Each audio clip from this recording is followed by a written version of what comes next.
Life was mostly predictable for me, Sarah, a 30-year-old fiercely climbing the corporate ladder. From my college days to the boardroom meetings, I had it all planned out. But the plot twist in my well-structured life script? Marrying Alex and forming an unexpected alliance with his mother, Linda. Alex and I met in the least romantic of places, the university library. I was buried in finance books, he was wrestling with computer science. Our eyes met over a pile of textbooks, and the rest, as they say, is history. We were two college kids, juggling classes and dreams, but together, we were invincible. Alex was the calm to my storm, the laughter to my seriousness. Our friend Brian, a pal from college days, played a big part in our lives too. He was the one who vouched for Alex, getting him a job as an IT guy at his firm. Brian and his wife, Rachel, were like the couple version of that cozy, familiar cafe you love, always welcoming, always a good time. Then came Linda, Alex's mom.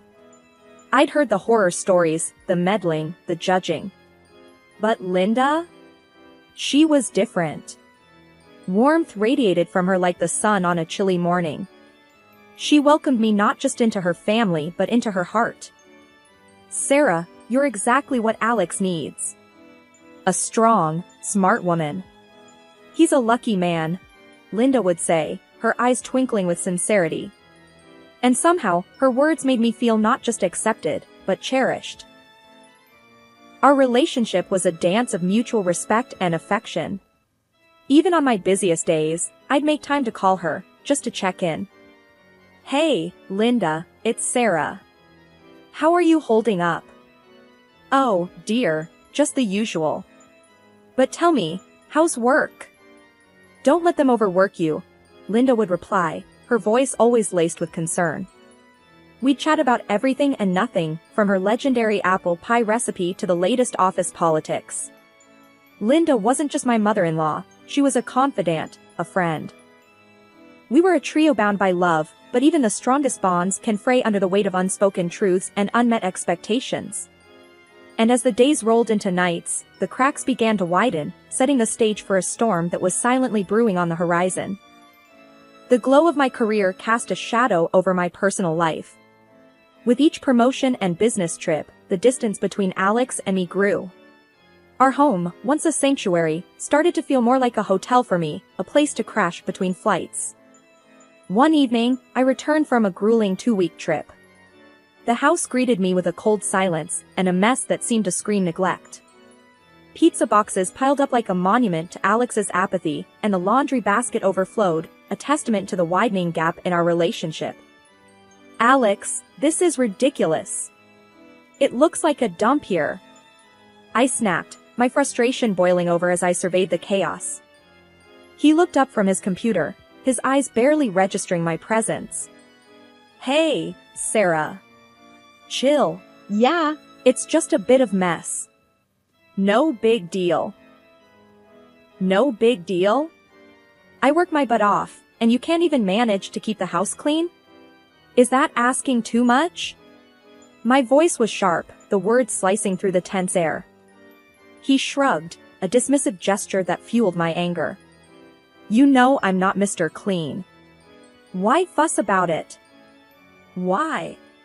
Because I live here too, Alex. Because we're supposed to be a team. The words tumbled out, raw and unfiltered. The conversation, if you could call it that, ended with cold silence. Our home felt more like a battleground, our conversations reduced to terse exchanges and resentful glances. The next day, Linda called. Her voice, usually so warm and comforting, carried a note of concern that made my heart sink. Sarah, dear, is everything all right? You sounded off yesterday. I sighed, the weight of the unspoken truths heavy on my chest. It's been tough, Linda. The house, Alex, everything seems to be falling apart. Linda was silent for a moment, then spoke with a firmness that was rare for her. Sarah, you're doing your best. But Alex needs to step up. You can't carry the load alone. Her words were a balm, a reminder that I wasn't in this turmoil alone. But they were also a stark reminder of the growing rift between Alex and me. That night, as I lay in bed, the moonlight casting a soft glow in the room, I couldn't shake the feeling of disquiet. The once comforting silence now felt oppressive, filled with the echoes of our failing relationship. "Alex, we need to talk. This can't go on," I whispered into the darkness. He turned to face me, his face a mask of indifference. "What's there to talk about, Sarah? It's just a bit of mess, not the end of the world." "But it's not just the mess, Alex. It's us. We're drifting apart, and if we don't do something, I'm afraid we'll end up strangers living under the same roof." He didn't respond, the silence between us growing louder than any words could. In that moment, I realized that the cracks weren't just beginning to show, they were widening, threatening to split the very foundation of our marriage. The days leading up to Thanksgiving were supposed to be filled with the warmth of family and the joy of togetherness. However, life had other plans. Linda was hospitalized due to an exacerbation of her chronic illness. The hospital's sterile, impersonal halls were a stark contrast to the festive atmosphere we had hoped for. Sitting by her hospital bed, I held her hand, her usual warmth diminished by the cold touch of 4 needles.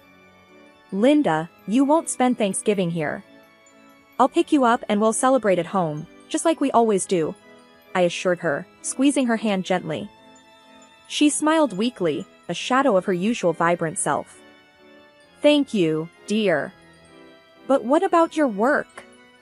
You're always so busy," she murmured, concern for me outweighing her own discomfort. "Don't worry about that, Linda. You're more important," I replied, though the weight of my responsibilities loomed large in my mind. However, just as I was ready to put work aside for family, my boss dropped a bombshell. He called me into his office, his expression grim. "Sarah, we need you on an urgent business trip. It's critical, and I wouldn't ask if it weren't absolutely necessary." I felt torn, caught between my commitment to my family and my duties at work. "But sir, it's Thanksgiving, and my mother-in-law is in the hospital. I promised her I'd be there," I explained, hoping for some understanding. He sighed, his gaze fixed on some unseen dill. "Sarah. I understand your predicament, Sarah, but this is a matter of great importance. We're counting on you." The weight of my professional life was a burden I was accustomed to carrying, but it had never before felt so heavy. With a heavy heart, I turned to the one person I thought I could rely on. "Alex, I have to go on this trip. It's urgent. Can you please make sure your mom is taken care of? Pick her up from the hospital on Thanksgiving Day. She shouldn't be alone on the holiday," I pleaded, the worry evident in my voice. Alex, who had been more distant lately, seemed to understand the gravity of the situation. He nodded, a glimmer of the man I once knew shining through. "Of course, Sarah. I'll take care of Mom. You don't have to worry about a thing," he assured me, his voice steady and reassuring. Reluctantly, I packed my bags, my mind a chaotic mix of client meetings and concern for Linda. As I left, I glanced back at our home, a place that once represented comfort and love, now a symbol of the sacrifices and choices that define our lives. On the trip, amidst the endless meetings and business strategies, my thoughts constantly drifted back to Linda and Alex.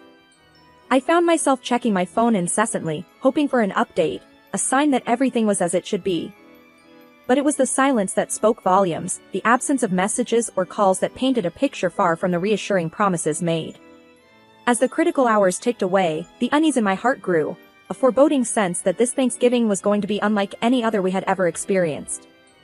The silence of my phone was deafening, each missed call to Alex a growing echo of my anxiety. The business trip, usually a whirlwind of meetings and networking, felt like a slow crawl, each moment stretching out with worry for Linda and frustration towards Alex. I tried calling again, the phone ringing hopelessly into the void. "Come on, Alex, pick up," I muttered under my breath, the bustling airport around me fading into a blur. The call went to voicemail, again. My mind raced with worst-case scenarios, each more troubling than the last. In desperation, I dialed Linda's number, half expecting the same cold silence.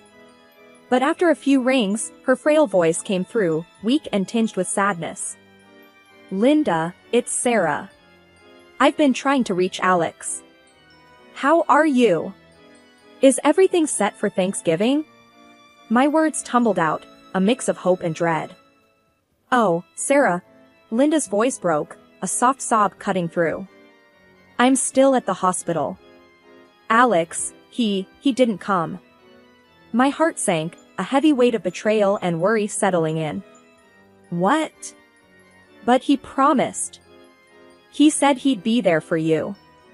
The words felt hollow, a stark contrast to the chaos of emotions inside me. I know, dear. I waited, but Linda's voice trailed off, the hurt unmistakable. Anger and concern battled within me. How could Alex do this? How could he leave his own mother alone in the hospital, especially on Thanksgiving? I knew I had to act, and fast. Linda, I'm so sorry. I'm coming back right now. I'll sort this out, I promise. With a shaky hand, I dialed my boss, the urgency in my voice cutting through the formalities. Sir, I need to go back. It's an emergency. My family needs me. I'm sorry, but I can't stay. To my relief, he understood. Go, Sarah.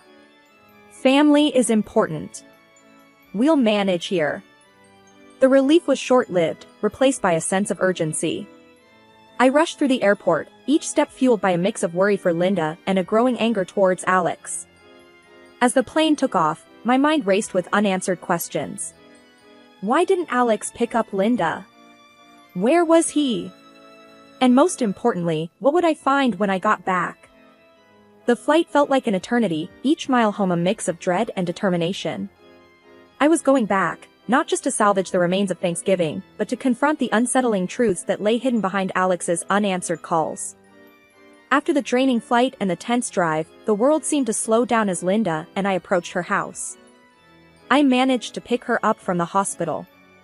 The night was unusually quiet, the kind of quiet that feels heavy, loaded with unspoken truths waiting to burst forth. I glanced at Linda, her face etched with the pain of her son's betrayal. Her silent tears were a sharp reminder of the reality we were about to face. I reached for her hand, offering a silent promise of support, no matter what lay behind the closed door of her home. Pulling into the driveway, I hesitated for a moment before picking up my phone.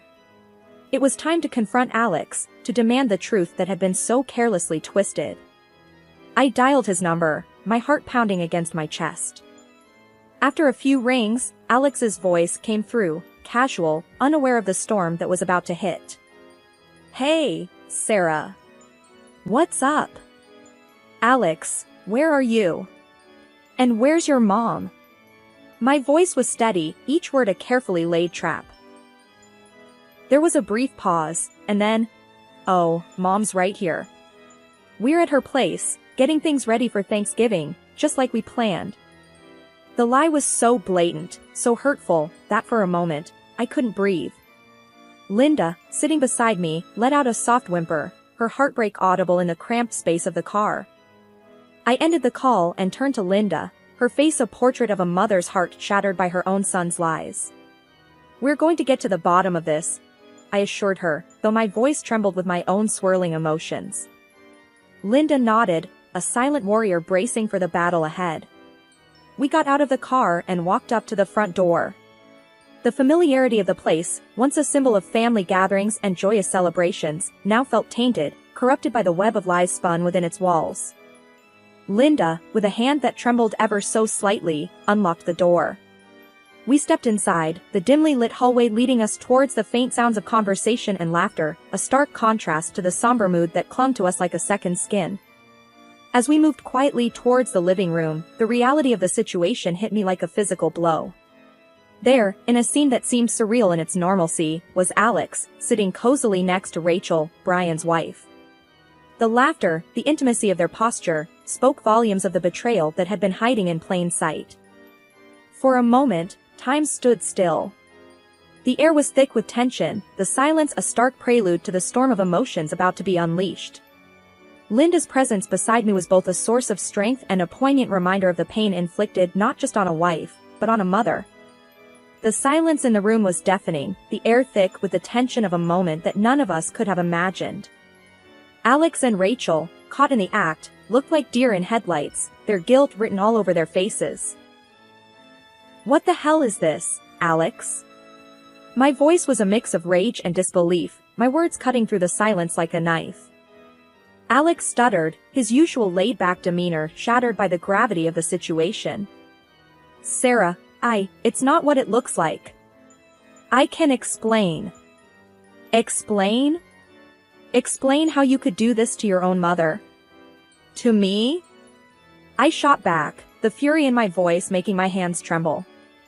Linda stood silently, her eyes fixed on her son, the pain and betrayal in her gaze more piercing than any words could ever be. Rachel, her face pale and tear-streaked, finally found her voice. "Sarah, please, don't tell Brian. This was a mistake. A terrible mistake." "Mistake? You call this a mistake?" I couldn't contain the bitterness in my voice. "You both made choices, selfish, hurtful choices. And now, you want to sweep it all under the rug like it's nothing?" Alex tried to speak, to salvage what little he could from the wreckage of lies. "Sarah, please, let's talk about this. We can fix it." "Fix it? How, Alex?" "By pretending that your affair, your betrayal of everything we stood for, never happened?" The room felt smaller, the walls closing in with the weight of the truth now laid bare. Linda, who had been a silent witness to the unfolding drama, finally spoke, her voice a soft yet formidable force. "Alex, how could you? After everything, how could you do this to your family?" Alex's gaze dropped, unable to meet the eyes of the two women he had hurt the most. The room was filled with the sound of broken hearts and shattered trust, the aftermath of choices that could never be undone. Rachel, her composure crumbling, pleaded through her tears. "It was a mistake. I never meant to hurt anyone." "Mistakes are forgetting to pick up milk, Rachel, not having an affair with your friend's husband." I snapped, the rawness of my emotions leaving no room for sympathy. The confrontation was a whirlwind of anger, hurt, and disbelief, a storm that left no one untouched. Each word spoken was like a piece of the life we had known, falling away to reveal the harsh reality beneath. In the wake of the turmoil, the world seemed to stand still, the rhythm of life disrupted by the discordant notes of betrayal and loss. Linda and I found ourselves adrift in a sea of uncertainty, clinging to the fragile raft of our shared pain. The living room, once a hub of laughter and warmth, now felt like an echo chamber of our shattered dreams. Linda and I sat, a silent understanding between us, the weight of recent revelations heavy in the air. "Sarah, I just can't fathom it, how Alex could do this. And Brian, poor Brian." Linda's voice trailed off, the edges of her words frayed with sorrow and disbelief. I nodded, my heart heavy. "I know, Linda. It's like we've been living in a parallel universe, and now we've been thrust back into a harsh reality." The silence that followed was laden with unspoken thoughts and fears. The future, once a canvas of shared dreams and plans, now loomed before us, daunting and undefined. "Sarah, what are you going to do now?" Linda's question, soft and tentative, broke the stillness. I sighed, the weight of decision heavy on my shoulders. "I've been thinking about that a lot. Divorce seems like the only path forward. I can't. I won't stay tethered to a lie." Linda reached out, her hand a warm presence in the chill of our disillusionment. "I support you, whatever you decide. You're strong, Sarah. Stronger than you know."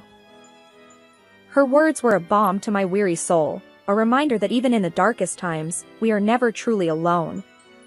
The days that followed were a blur of activity, a flurry of paperwork and decisions that seemed to strip the color from the world. The word divorce echoed in the empty spaces of our home, a stark reminder of all that had been lost. Alex's attempts at reconciliation fell on deaf ears. His presence, once a source of comfort and joy, was now a specter of betrayal, a ghost haunting the corridors of my heart. "Sarah, please. Can we not try to work through this? I'm sorry, more sorry than you can imagine." Alex pleaded, his words a desperate attempt to bridge the chasm his actions had created. Sorry doesn't undo what you did, Alex. It doesn't erase the pain, the lies. I need to find my way forward, and I can't do that with you, I replied, my voice a steady anchor in the storm of my emotions. The revelation of Alex and Rachel's affair sent shockwaves through our lives, but the fallout didn't end there. Brian, who had been a friend and ally, was blindsided by the betrayal. His decision was swift and final. Alex lost not only his wife but his job as well, the consequences of his actions leaving him isolated and exposed. Rachel, too, faced the harsh aftermath as Brian filed for divorce, the trust in their marriage irreparably broken. The garden was serene, a tranquil oasis where Linda and I sat, surrounded by the vivid tapestry of autumn. The air was crisp, carrying the scent of change, a reminder that even in life's coldest moments, warmth and beauty could still be found. Linda broke the silence, her voice thoughtful. You know, Sarah, life never stops surprising us. Just when we think we have it all figured out, it turns everything upside down. I smiled, feeling the truth in her words. It sure does. But somehow, it's in these upside-down moments that we really find our strength, don't you think? She nodded, her eyes reflecting the wisdom of experiences lived and lessons learned. Absolutely. Strength and maybe a bit of stubbornness too. Our laughter mingled with the gentle rustle of leaves, a symphony of resilience and renewed spirit. The conversation drifted, touching on memories, dreams, and the open road ahead. I've been giving it a lot of thought. I began, the idea that had been simmering in my mind now ready to be shared. I think it's time for a new chapter, Linda. A new place, new faces, a new start. Linda's eyes widened slightly, a mix of surprise and understanding. A new place? That's a big step. But if anyone can make it work, it's you, Sarah. What's on your mind? Somewhere far from here. A place where the past doesn't linger around every corner. I want to rediscover myself, outside the shadows of what's happened, I said, the words painting a picture of hope and liberation. Linda reached for my hand, her touch a warm anchor in the sea of uncertainty. You'll always have a place here, Sarah. No distance can change that. And remember, I'm just a phone call away, day or night. I squeezed her hand, grateful beyond words. I know, Linda. And that means the world to me. But I feel like this is something I need to do. To prove to myself that I can start over, that I can build something new from the ground up. We all need that sometimes, a fresh start, Linda mused, her gaze following the flight of a lone bird across the sky. And while you're out there, building your new life, never forget how strong you are, Sarah. You've weathered a storm many couldn't, and you've come out stronger on the other side. The sun began its descent, painting the sky in shades of orange and pink. The garden, a riot of colors and life, stood as a testament to new beginnings and the resilience of nature. As the day faded into evening, the garden became a silhouette against the twilight sky. Linda and I sat in comfortable silence, two souls connected by shared experiences and an unbreakable bond. With Linda's support in my heart and the lessons of the past in my mind, I stepped into the new chapter, ready to embrace whatever lay ahead. The journey wasn't about forgetting or leaving behind, it was about moving forward, carrying the wisdom of experience as a beacon in the journey towards a new horizon.